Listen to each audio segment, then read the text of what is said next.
نحمده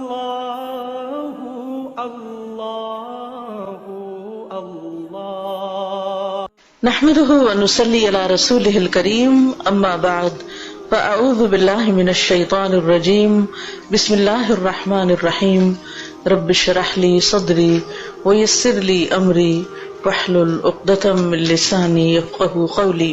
چونکہ رمضان آ رہا ہے چند چیزیں میں آپ سے تھوڑی دیر میں ذکر کروں گی، باقی آپ پچھلے سالوں کے لیکچرز دوبارہ سن کے اپنی تیاری کر سکتے ہیں، لیکن چند ایک یاد دہانیاں. کسی کی شادی ہو، کوئی فوت ہو جائے، کوئی سفر ہو، ایون روزمرہ زندگی میں بھی ہم جیسے کھانا پکانا ہے یا کسی نے آنا ہے، کوئی مہمان آ رہا ہے، تو ہم کیا کرتے ہیں؟ تیاری کرتے ہیں. اور جو شخص تیاری کرتا ہے وہ اس وقت کے یا موقع کے آنے سے پہلے پھر اپنا کام آسان طریقے سے کرنے کے قابل ہوتا ہے. اور اگر کوئی پلاننگ نہیں کرتا، تیاری نہیں کرتا، ہیپ ہیزرڈ کسی چیز کو شروع کرتا ہے تو اس میں وہ کوالٹی نہیں آتی. رمضان ایک نیکیوں کا موسم بہار ہے اور بہترین طریقے سے انسان اپنے جسم، اپنی روح، اپنے دل کی تطہیر کر سکتا ہے، یعنی اس کو پاک کر سکتا ہے. وہ تو اللہ ہی کرتا ہے، لیکن ایک ذریعہ بنایا اللہ نے دلوں کی صفائی کا، روح کی صفائی کا، ہماری تربیت کا اور ہمیں تقویٰ دینے کا. تو ہمارا ٹارگٹ اس میں یہی ہونا چاہیے کہ ہم نے اس رمضان میں تقویٰ حاصل کرنا ہے انشاءاللہ. ٹھیک ہے، یہ ہمارا ٹارگٹ ہے. اب تقویٰ کے حصول کے لیے پھر ہم نے کیا کرنا ہے؟ سب سے پہلے رمضان سے پہلے ہی تیاری شروع کر دینی ہے. اس میں سب سے پہلی بات یہ کہ ہم اپنے گناہوں پر سچی توبہ کریں. توبہ اور استغفار ویسے تو ہمیشہ ہی کرنی چاہیے، لیکن یہ یاد رکھیں کہ گناہ نیکیوں کے راستے میں حائل ہو جاتے ہیں. نیکیوں کا موسم بہار آ رہا ہے، کہیں ایسا نہ ہو کہ آپ اس سے پوری طرح فائدہ نہ اٹھا سکیں اور آپ نیکیاں نہ کر سکیں. کیوں؟ گناہوں کی وجہ سے. اگرچہ رمضان میں بھی گناہ معاف ہوتے ہیں، لیکن اس سے پہلے کہ جتنے گناہ ہیں یا رب تو ہمیں معاف کر دے، تاکہ ہم سے بوجھ اتر جائیں اور ہم بہترین طریقے سے روزے رکھیں، بہترین طریقے سے تلاوت کریں، بہترین دعائیں کریں اور واقعی ہمیں تقویٰ حاصل ہو جائے. تو جب یہ مہینہ شروع ہو تو ہم شرح صدر کے ساتھ، اطمینان کے ساتھ اپنی عبادت اور نیک اعمال میں مشغول ہو جائیں، اس طرح کہ ہم واقعی مطمئن ہوں.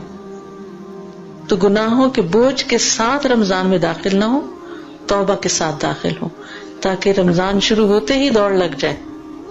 ٹھیک ہے، اور کہیں رکاوٹ نہ آئے. رکاوٹوں کو دور کرنے کا طریقہ کیا ہے؟ استغفار، سچی توبہ. وَتُوبُوا إِلَى اللَّهِ جَمِيعًا أَيُّهَا الْمُؤْمِنُونَ لَعَلَّكُمْ تُفْلِحُونَ.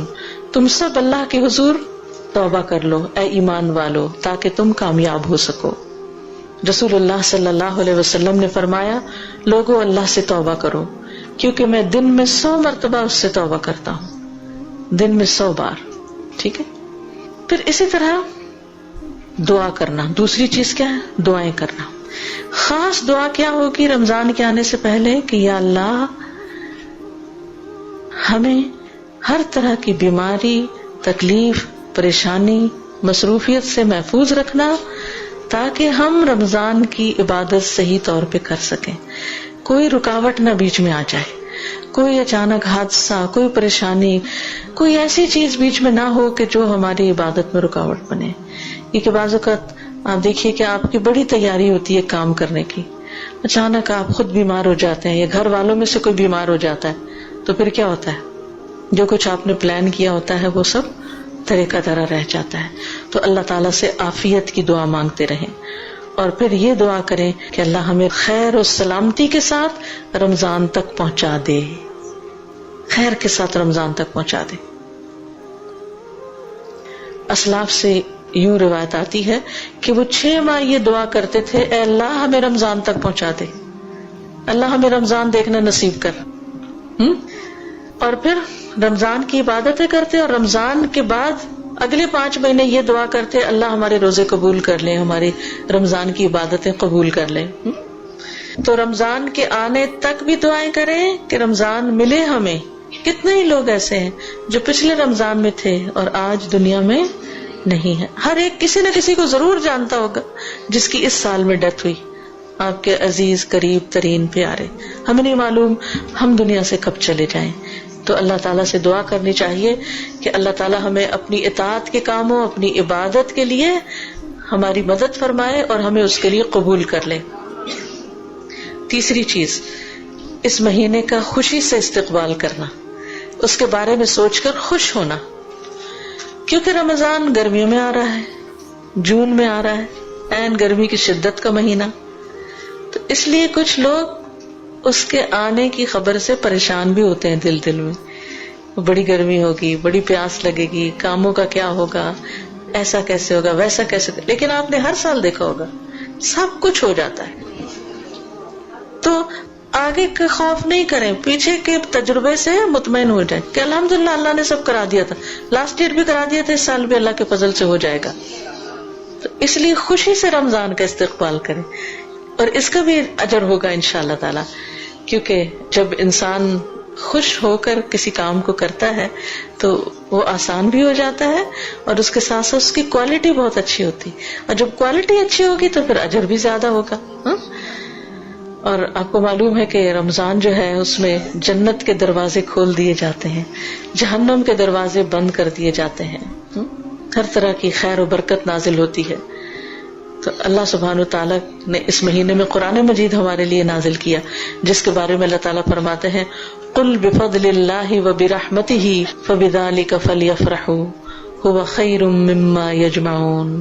کہہ دیجئے کہ اللہ کے فضل اور اس کی رحمت سے چاہیے کہ اس پر خوش ہو جائیں، وہ ہر اس چیز سے بہتر ہے جسے لوگ جمع کر رہے ہیں.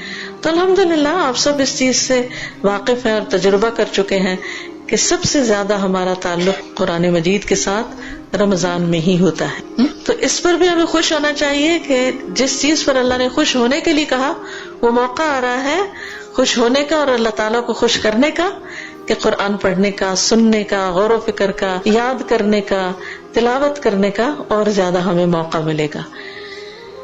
پھر اسی طرح چوتھی چیز، رمضان سے پہلے پچھلے روزے قضا کر لیں. کیونکہ جب سال پورا ہو جاتا ہے تو فریضہ بھی پورا ہو جانا چاہیے، اگلے سال کے لیے نہ چھوڑیں. ٹھیک ہے.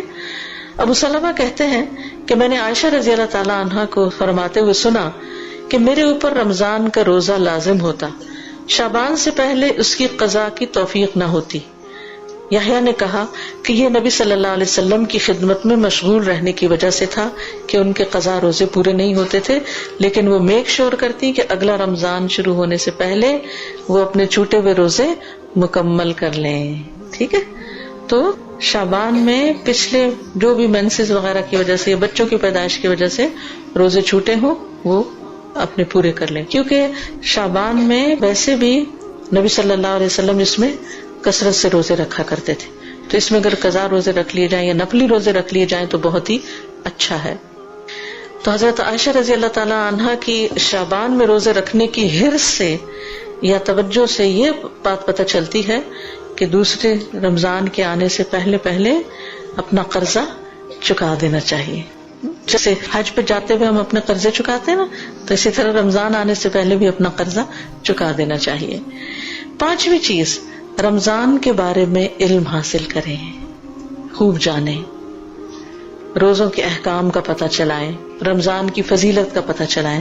اس کے لیے بہترین کتاب ہے شہر رمضان، رمضان کا مہینہ.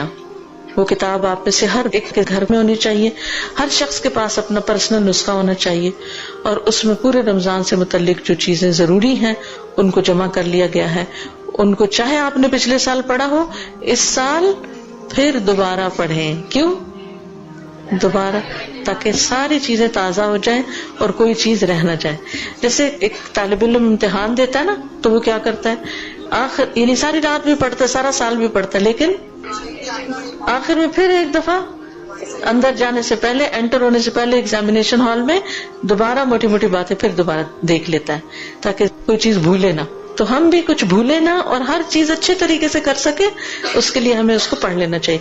اس کتاب کی خاص خصوصیت ہے کہ اس میں کرنے کے کام بتائے گئے ہیں، احادیث بیان کرنے کے بعد یہ کہ کرنا کیا کیا چاہیے. چھٹی چیز، رمضان کے آنے سے پہلے اپنے کاموں کو نپٹا لیں. کون سے کام؟ مثلا شاپنگ، گروسری سے متعلق، اپنا راشن دال چاول اکٹھے کر لیں، خاص طور پر بیسن وغیرہ جو آپ نے پکوڑے بنانے ہیں، کیونکہ اس کے بغیر تو ہمارے یہاں رمضان کا کانسیپٹ ہی نہیں ہے نا. لیکن یہ کہ اس سے ہم اپنے لیے بڑی مشکل کھڑی کرتے ہیں، کیونکہ کھانے میں تو مزہ آتا ہے لیکن اس کے بعد پیاس کا دور شروع ہوتا ہے جو روزے سے پہلے ہی ہوتی ہے، اور پھر اس میں مزید اضافہ ہو جاتا ہے. پھر جب ہم طالوت کی فوج کی طرح زیادہ پانی پی لیتے ہیں تو پھر تراویح پڑھنے کے لیے ہمیں مشکل ہو جاتی ہے. تو اس لیے ایسے کھانے تیار کریں، ہم خواتین خانہ ہیں، اپنے لیے بھی اور اپنے بچوں اور گھر والوں کے لیے، جن کا روزہ ہم پہ ڈیپینڈ کرتا ہے ان سب کو ہم ہیلدی فوڈ کھلائیں تاکہ ان کا روزہ بھی اچھا گزرے اور ہم بھی سست نہ پڑیں.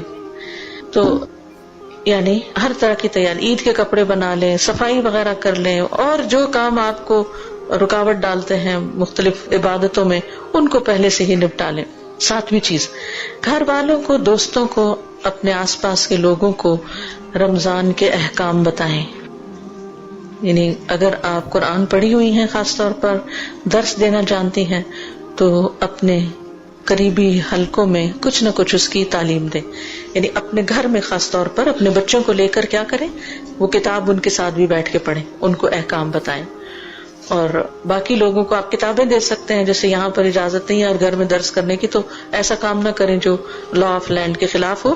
لیکن آپ کیا کر سکتے ہیں کہ لوگوں کو کتابیں دے سکتے ہیں کہ جس سے وہ اپنے خود پڑھ کے، اپنے بچوں کے ساتھ پڑھ کے اس کی دہرائی کر لیں. ٹھیک ہے.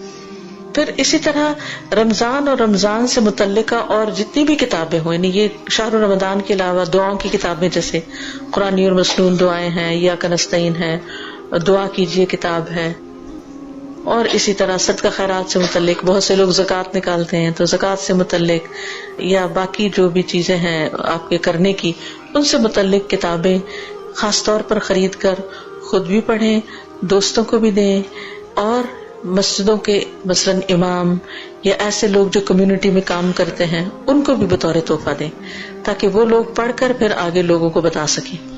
کیونکہ بعض اوقات ان لوگوں کو، یہاں کی بات میں نہیں کر رہی لیکن آپ نے دیکھا ہوگا بیک ہوم انڈیا پاکستان وغیرہ میں عموماً بعض مساجد ایسی ہوتی ہیں کہ جس میں جو امام ہوتے ہیں وہ حافظ ہوتے ہیں بس. تو حافظ، ان کو قرآن تو پورا زبانی یاد ہوتا ہے لیکن مسائل وغیرہ کا پتہ نہیں ہوتا.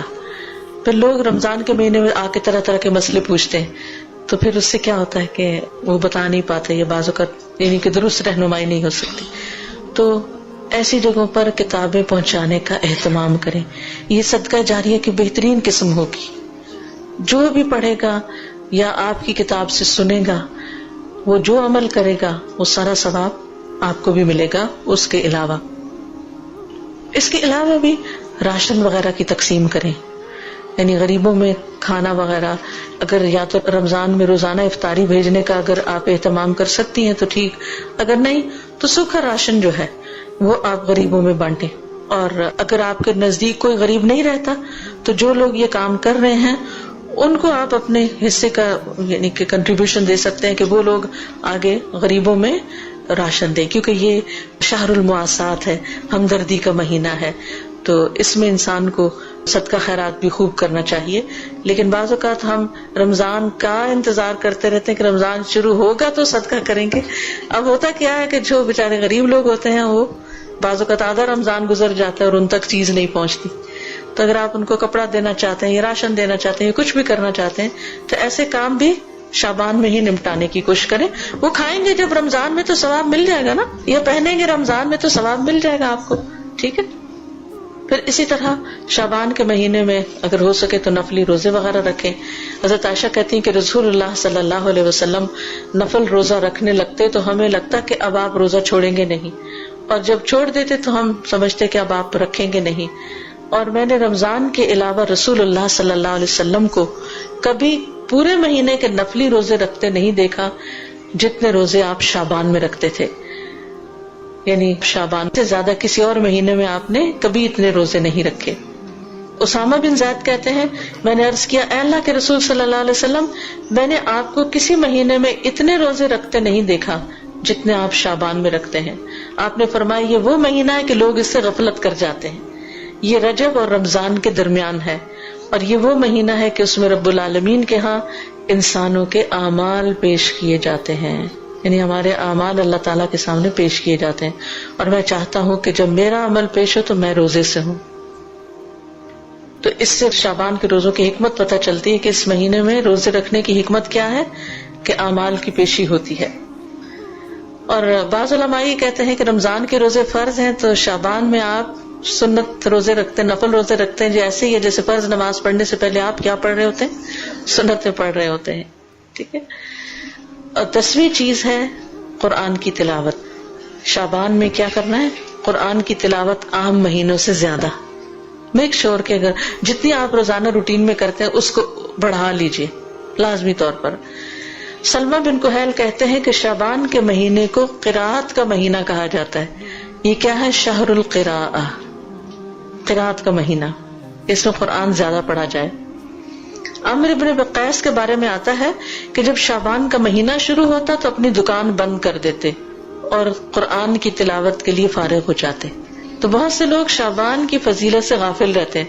وہ رمضان کو تو لک فارورڈ کرتے ہیں، اس کی تو تیاری کرتے رہتے ہیں اور مادی تیاری تو کرتے رہتے ہیں کہ چیزیں خرید لیں، کپڑے خرید لیں، عید کے کپڑے سلوا لیں وغیرہ وغیرہ، لیکن اس سے غافل ہو جاتے ہیں، یعنی قرآن اور نفلی روزوں سے. ابو بکر بلخی کہتے ہیں کہ ماہ رجب کھیتی لگانے کا مہینہ ہے. رجب کھیتی لگانے کا مہینہ ہے، شعبان کھیتی کو پانی لگانے کا مہینہ ہے، اور رمضان کھیتی کاٹنے کا مہینہ ہے. ان کا یہ بھی کہنا ہے کہ ماہ رجب کی مثال ہوا جیسی ہے کہ ہوا چلتی ہے پہلے. شعبان کی مثال بادلوں جیسی ہے کہ پہلے ہوا چلتی پھر بادل آ جاتے ہیں، اور رمضان کی مثال بارش جیسی ہے. اور جس نے ماہ رجب میں نہ تو کھیتی بوئی نہ شعبان میں کھیتی کو پانی لگایا تو وہ رمضان میں کھیتی کیسے کاٹے گا؟ گویا کسی کام کے کرنے سے پہلے اگر آپ نے تیاری ہی نہیں کی، پلاننگ ہی نہیں کی، تو جب کام سر پہ پڑے گا تو اس وقت آپ وہ کام اچھے طریقے سے کر نہیں سکتے، رمضان کے مہینے سے بھرپور فائدہ اٹھا نہیں سکتے. تو اللہ تعالیٰ سے دعا ہے کہ اللہ تعالیٰ ہمیں رمضان سے بھرپور فائدہ اٹھانے کی توفیق عطا فرمائے. وآخر دعوانا ان الحمد للہ رب العالمین. سبحانک اللہم وبحمدک، اشہد ان لا الہ الا انت، استغفرک واتوب الیک. جزاکم اللہ خیرا. السلام علیکم ورحمۃ اللہ وبرکاتہ. علیکم ورحمۃ اللہ وبرکاتہ. اللہ اللہ اللہ